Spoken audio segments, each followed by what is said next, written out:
हाँ जी, नमस्कार। UP education centre में आप सभी का स्वागत है।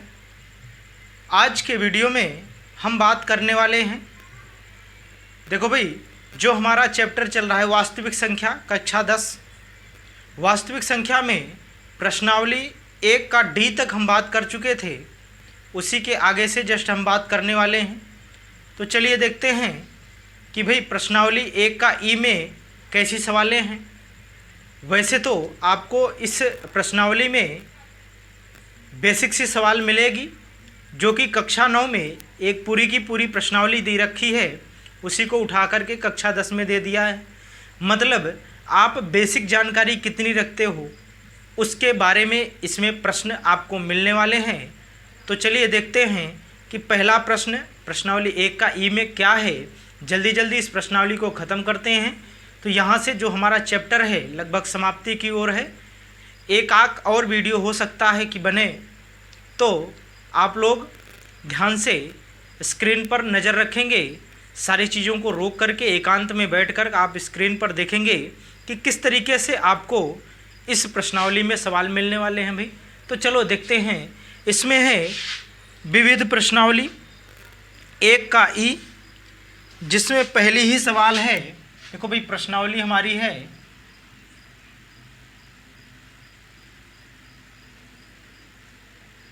1 का ई, जिसमें पहली सवाल ये कह रहा है कि निम्नलिखित में से परिमेय संख्याएं छांटकर लिखिए। तो देखो भाई, कौन कौन सी संख्याएं प्रश्न में आपके दे रखी हैं। उसमें दिया है √3,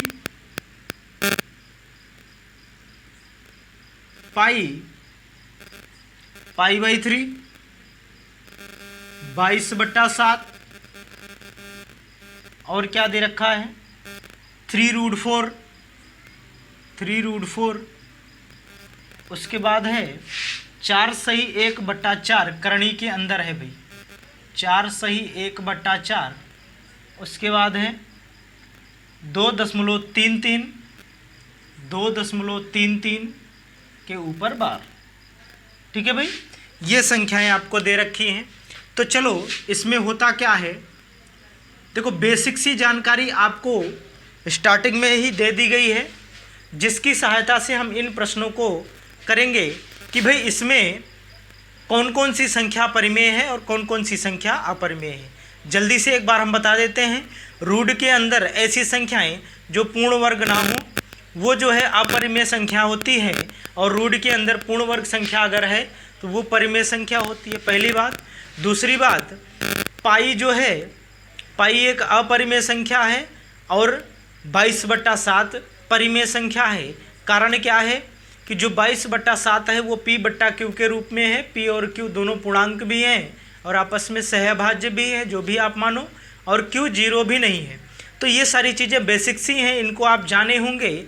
तो चलिए हम इसी की सहायता से इनको छांटते हैं भाई। तो सबसे पहले हम √3 पर बात करें तो √3 हमारा क्या हो जाएगा भाई, ये हमारा हो जाएगा परिमेय हो जाएगा। √3 क्या हो जाएगा, परिमेय हो जाएगा। पाई/3, देखो जब पाई अपरिमेय है तो पाई में अगर 3 का भाग दोगे तब भी क्या आएगा भाई, अपरिमेय आएगा। उसके बाद 22/7 p/q के रूप में है, अभी अभी हमने बताया भाई, ये है परिमेय। ठीक है, और 3 करणी के अंदर 4। देखो भाई, यहाँ पे अगर हम ध्यान दें तो करणी के अंदर जो संख्या है, हमने कहा कि ऐसी संख्या जो पूर्ण वर्ग नहीं है, अगर वो करणी के अंदर है तब तो हम उसको क्या कहेंगे भाई, अपरिमेय कहेंगे। लेकिन करणी के अंदर जो बैठा है वो एक पूर्ण वर्ग संख्या है, तो इसको हम क्या कह देंगे भाई, परिमेय संख्या कह देंगे, क्योंकि इसका वर्गमूल 2/3 6 और 6 परिमेय संख्या है। तो ये बन जाएगी हमारी क्या, परिमेय संख्या। देखो इस पूरे प्रश्नावली में यही आपको छांटना है। चलिए इधर हम देखते हैं कि आगे और कौन सा है हमारा। अगर हम इसको देखें तो 4 × 4 और 1 5/4। 4 तो पूर्ण वर्ग है लेकिन 5 पूर्ण वर्ग नहीं है, और करणी के अंदर दोनों संख्याएं हैं। तो ये जो है हमारा 4/1/4 जो है करणी के अंदर, ये हमारा क्या बन जाएगा भाई, अपरिमेय बन जाएगा। ठीक है, अपरिमेय बन जाएगा। और लास्ट इसमें है 2.33, जिसमें लास्ट 3 के ऊपर बार है। तो देखो भाई, ऐसी संख्या, जब ऐसा संख्या आपको देखने को मिले तो इसका मतलब ये है कि 3 बार बार है। जब 3 बार बार है मतलब रिपीटेड है, इसका मतलब ये है कि हमने कहा था कि जब शेष रिपीट होने लगे और 0 कभी ना हो लेकिन रिपीट होता रहे तो वो अशांत होती है संख्या, लेकिन आवर्ती होती है। तो अशांत आवर्ती जो संख्या होती है उसको हम परिमेय संख्या कहते हैं। बात समझिएगा। तो ये हमारी क्या हो गई भाई, ये अशांत और आवर्ती है, तो ये हमारी बन गई हमारी परिमेय संख्या। क्या बन गई भाई, परिमेय संख्या। तो इस तरीके से आपको देखने को मिला। √3 हमारा, सॉरी यहाँ पे, हाँ देखो भाई, देखो हमने गलत कर दिया है। यहाँ पे देखो ये अपरिमेय होगा। क्यों? क्योंकि करणी के अंदर अगर पूर्ण वर्ग है, हमने क्या कहा था कि अगर करणी के अंदर पूर्ण वर्ग है, पूर्ण वर्ग संख्या है, तब तो वो क्या बनेगी भाई, परिमेय बनेगी। लेकिन अगर करणी के अंदर पूर्ण वर्ग संख्या नहीं है तो वो जो है अपरिमेय संख्या होती है। तो यहाँ √3 है, 3 पूर्ण वर्ग नहीं है। बात समझ रहे हो, 3 पूर्ण वर्ग नहीं है, इसका मतलब अपरिमेय है। यहाँ π/3 है अपरिमेय, 22/7 अपरिमेय। इस तरीके से हमारा पहला क्वेश्चन समाप्त होता है। दूसरे में भी इसी तरीके की सवाल है। इसमें आपको अपरिमेय छांटना है। इसमें क्या छांटना है, दूसरे में अपरिमेय छांटना है भाई। दूसरे में जो सवाल है करणी के अंदर 4, ठीक है, थोड़ा सा इसमें, हाँ, करणी के अंदर 4 है, कमा करणी के अंदर 0.4 है, उसके बाद 4 है और 5 है। क्या है भाई, 4 है और 5 है, यही तो है, 4 और 5, ठीक है भाई। इसमें से आपको छांटना है अपरिमेय संख्या। तो बात को समझना, अगर हम करणी के अंदर 4 की बात करें तो करणी के अंदर पूर्ण वर्ग संख्या, तो ये बन जाएगी हमारी परिमेय। अपरिमेय आपको छांटना है। और अगर हम इन दोनों की बात करें तो ये तो आपको दिख रही है ना परिमेय। सारे पूर्णांक जो होते हैं वो क्या होते हैं, परिमेय होते हैं। ये परिमेय है। अगर हम इसकी बात करें तो करणी के अंदर क्या ये पूर्ण वर्ग संख्या है? देखो भाई 0.4 की अगर बात करें तो क्या ये पूर्ण वर्ग संख्या है? नहीं है भाई। इसका वर्गमूल आप नहीं कर सकते। पूर्ण वर्ग संख्या 0.04 होती है और दशमलव के बाद 0 नहीं लगा है, तो इसका मतलब ये पूर्ण वर्ग संख्या नहीं है। जब पूर्ण वर्ग संख्या नहीं है तो कैसी संख्या है भाई? अपरिमेय है। अपरिमेय आपको छांटना था तो आपका उत्तर आता होगा, क्या आंसर आता होगा भाई? करणी के अंदर 0.4। ठीक है, अब हम चलते हैं सवाल नंबर 3 पर। तो सवाल नंबर 3 हमारा ये कह रहा है भाई, सवाल नंबर 3 क्या है कि निम्नलिखित संख्याओं में परिमेय संख्याएं छांटिए। तो इसमें कौन कौन सी संख्याएं हैं? एक तो है √3 है, दूसरा है 14.033737। देखो अगली जो संख्या है 14.033737, इस तरीके से। और एक संख्या इधर है, देखो यहाँ पे इसको लिख देंगे। और एक संख्या आगे है करणी के अंदर 1, उसके बाद एक संख्या π+4, एक संख्या है हमारी π+4 है भाई। ये सारी संख्याएं हैं, इसको लिखना है। देखो इसको यहाँ लिखते हैं और इस संख्या को हम यहाँ लिखते हैं। बात को समझिएगा जरा। √3 करणी के अंदर पूर्ण वर्ग संख्या नहीं है, तो ये क्या बन गई भाई? अपरिमेय। ठीक है। और यहाँ देखो अगर हम बात करें कि 14.03733737 दशमलव, ये पॉइंट का मतलब क्या है? ये डॉटेड जो है आगे, इसका मतलब इसी क्रम में अब आगे चलने वाला है। इसका मतलब 3737 रिपीटेड है। हम यहाँ बार भी लगा सकते हैं। तो ये हमारी हो गई अशांत आवर्ती प्रकार की। तो अशांत आवर्ती हमारी क्या होती है भाई, परिमेय होती है। अशांत आवर्ती हमारी क्या होती है, परिमेय। और करणी के अंदर एक पूर्ण वर्ग संख्या है तो ये भी परिमेय है, ठीक है। उसके बाद ये हमारा पाई प्लस 4, पाई अपरिमेय है, उसमें एक परिमेय जोड़ोगे तो क्या आएगा भाई, अपरिमेय आएगा। क्या आएगा भाई, अपरिमेय आएगा। बात समझ गए भाई। देखो यहाँ पे आप क्लियर हो ना कि रिपीटेड अगर आपके पास नंबर दिख रहे हैं तो उस नंबर को आप कहेंगे भाई रिपीट दिख रहा है तो सीधा सीधा ये जो है अशांत तो जरूर है लेकिन आवर्ती है, और जब आवर्ती है तो हम इसको क्या कहेंगे भाई, परिमेय संख्या कहेंगे। और यहाँ पे देखो करणी के अंदर पूर्ण वर्ग संख्या एक, एक का वर्गमूल होता है क्या, होता है भाई, एक होता है। तो जब एक होता है तो ये पूर्ण वर्ग संख्या बनी फिर, और जब पूर्ण वर्ग संख्या है तो ये क्या बन जाएगी, परिमेय बन जाएगी। तो इस तरीके से सवाल नंबर 1 से सवाल नंबर 3 तक बातें आपके दिमाग में बैठी होंगी। तो चलिए अब हम देखते हैं आगे जो सवाल हमारे पास हैं 3 के बाद 4, 5, 6 इस तरीके से। तो देखते हैं अगला सवाल चौथा हमारा क्या है।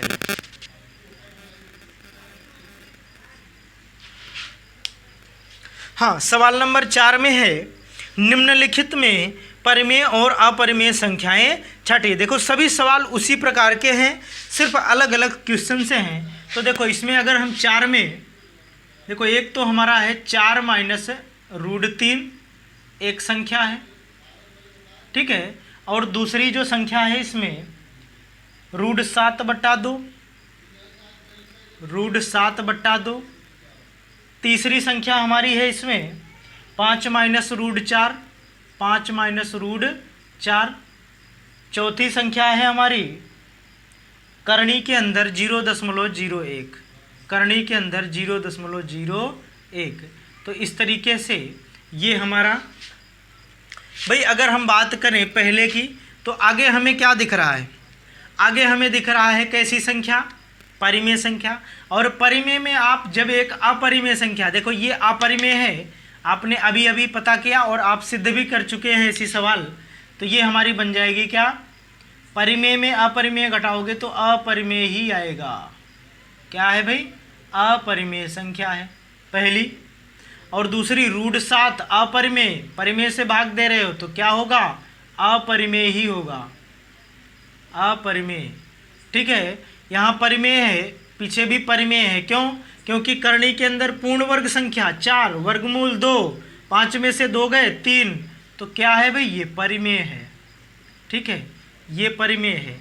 0.01, अगर 0.1 होता तो ये पूर्ण वर्ग संख्या नहीं है, लेकिन 0.1 है तो पूर्ण वर्ग संख्या है करके आप देख सकते हो। देखो 0.1 और गुणे 0.1 का गुणा करोगे तो 0.01।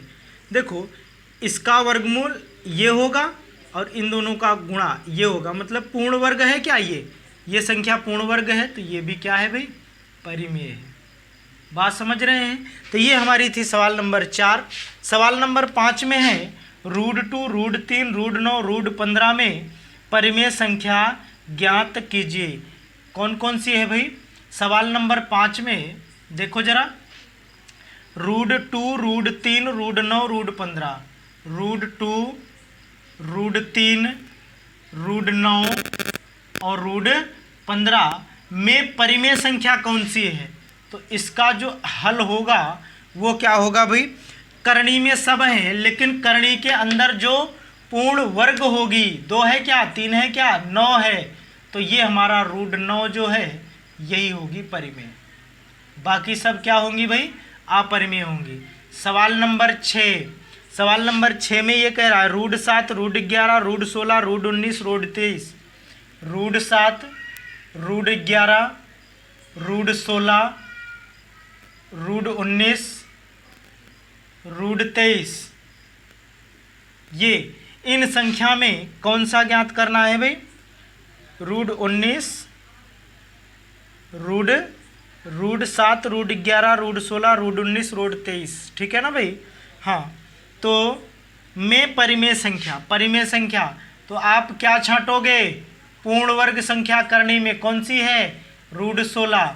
तो रूट 16 क्या है भाई, रूट 16 ही क्या है, परिमेय है, बाकी सब क्या है, अपरिमेय है। सवाल नंबर आपको देखना है अब 7 नंबर सवाल। 7 नंबर सवाल में क्या है, root 4, root 3, root 5, root 9, root 16 में परिमेय संख्या बताइए। Root 4, root 3, root 5, root 9, root 16। Root 4, root 3, root 4, root 3, root 5, root 9, root 5, root 9 और रूट 16। इसमें आपको परिमेय बताना है। कौन कौन सा भाई, परिमेय संख्या बतानी है। तो परिमेय संख्या इसमें देखो, ये पूर्ण वर्ग संख्या और ये नहीं है, ये नहीं है, ये पूर्ण वर्ग संख्या, ये पूर्ण वर्ग संख्या। मतलब इन तीनों संख्याओं को आप क्या कह सकते हो, परिमेय कह सकते हो। इन तीनों संख्याओं को आप क्या कह सकते हो, परिमेय कह सकते हो भाई। ठीक है, तो ये जो है रूट 4, रूट 9 और रूट 16, देखो करनी के अंदर जब पूर्ण वर्ग संख्या आ जाती है तो हमारी परिमेय कही जाती है। इस तरीके से सवाल नंबर हम चलते हैं अब 8 पर भाई। सवाल नंबर 8 हमारा क्या है, रूट 2, रूट 3, रूट 5। देखो कौन कौन सी संख्या है, रूट 2 है, रूट 3 है, रूट 5 है। उसके बाद करनी के अंदर है 4/9, तो करनी में 4/9। उसके बाद है रूट 7, रूट 9, रूट 7 और रूट 9। अब यहाँ देखो करनी के अंदर अगर संख्याएं हैं तो आप पूर्ण वर्ग संख्या देखोगे भाई, अगर नहीं देखोगे तो सवाल गलत, सीधी सी बात है। तो इसमें कौन कौन सी संख्या आपकी परिमेय कही जाएगी, तो 2 तो है नहीं, 3 तो है नहीं, 5 तो है नहीं। देखो 4/9 तो ये हो जाएगा 4 का वर्गमूल 2 और 9 का वर्गमूल 3, तो ये हमारा हो जाएगा 4/9 करनी में। और रूट 7 भी नहीं है, रूट 9। ये दोनों संख्याएं जो हैं क्या हैं भाई, परिमेय हैं। ये दोनों संख्याएं आपकी क्या हैं, परिमेय हैं। अब आपको क्या करना है भाई, अब आपको 9वीं सवाल में सिद्ध कीजिए कि 2 + 3 रूट 2 एक अपरिमेय संख्या है। तो 9 नंबर सवाल, 9 नंबर जो सवाल है वो क्या है भाई, सिद्ध कीजिए कि 2 + 3 रूट 2, 2 + 3 रूट 2 ये कैसी संख्या है, अपरिमेय है। तो इस तरीके की जो सवालें हैं हम पिछली प्रश्नावली में, पीछे की जो प्रश्नावली डी है या सी है हमें लगता है, तो सी में इस तरीके की बहुत सारी सवालें हम कर चुके हैं प्रश्नावली में और समझ चुके हैं। देखो कैसे करना है, इसको आप मानोगे हम कैसे करते थे, इसको मानोगे परिमेय संख्या P/Q के बराबर कर देना। 2 को पक्षांतर करोगे तो P/Q -2 हो जाएगा। फिर 3 को पक्षांतर करोगे तो ये P/Q -2 और कुल के बट्टे में क्या हो जाएगा, 3 हो जाएगा। देखो अपरिमेय के बराबर इधर परिमेय रहेगा, तो हम जो माने हैं परिमेय संख्या वो हमारा मानना गलत माना जाएगा। इस तरीके से हम विरोधाभास से इस सवाल को हल करेंगे। इस तरीके की बहुत सारी सवालें आपके सामने हम सिद्ध कर चुके हैं। तो उन सवालों को आप रिपीट करके वीडियो को आप पीछे जा करके जो कुछ वीडियो हमारे लेक्चर 9, लेक्चर 8 यही सब हैं, तो उसमें आप देख लीजिएगा। इस तरीके के क्वेश्चंस आपको मिल जाएंगे, तो आपको इसमें घबराने की ज़रूरत नहीं है। चलो अब हम क्या करेंगे भाई, सवाल नंबर 10 देखेंगे। सवाल नंबर 10 इस प्रश्नावली की अंतिम सवाल है। सवाल नंबर 10 इस प्रश्नावली की क्या है भाई, अंतिम सवाल है। निम्नलिखित में से परिमेय संख्याएं और अपरिमेय संख्याएं कौन सी हैं उनको छांटना है। तो पहला इसमें दिया है पाई, पहला क्या है भाई, पाई। तो पाई को हमने बताया था अपरिमेय है, अपरिमेय है। दूसरा क्या है, दूसरा हमारा है भाई, दूसरा जो है 22/7, 22/7। तो ये हमारा क्या है, ये तो भाई परिमेय है, ये क्या है, परिमेय है। चलो ठीक है। तीसरा क्या है इसी में जो तीसरी सवाल है वो 3.14 है, 3.14। देखो भाई जब भाग देना समाप्त हो जाए तो आप क्या कहोगे कि भाई ये शांत है, शांत दशमलव प्रकार की संख्या दिख रही। अगर इसमें डॉट लगा होता तब वो अशांत दशमलव प्रकार की होती, और उसमें रिपीटेड होती तो कहते कि भाई अशांत आवर्ती है, रिपीटेड नहीं होती तो कहते कि अशांत अनावर्ती है, इस तरीके का। लेकिन यहाँ पे आपको शांत दिख रहा है, तो शांत तो हमेशा भाई परिमेय संख्या होती है।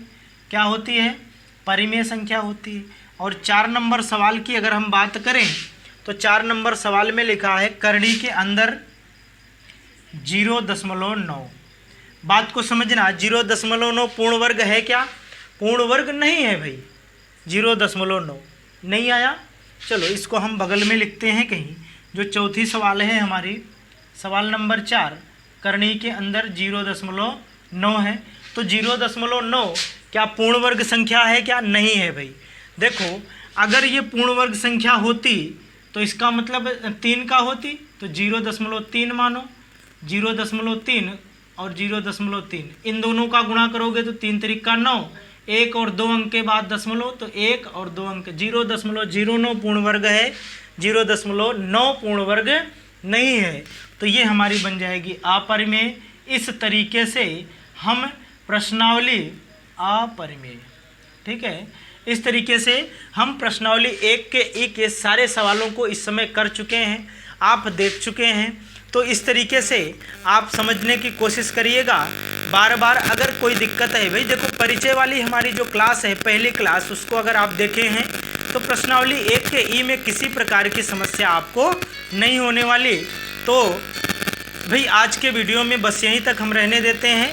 अगले वीडियो में हम लेकर आएंगे प्रश्नावली 1 का डी। तब तक के लिए बहुत बहुत धन्यवाद।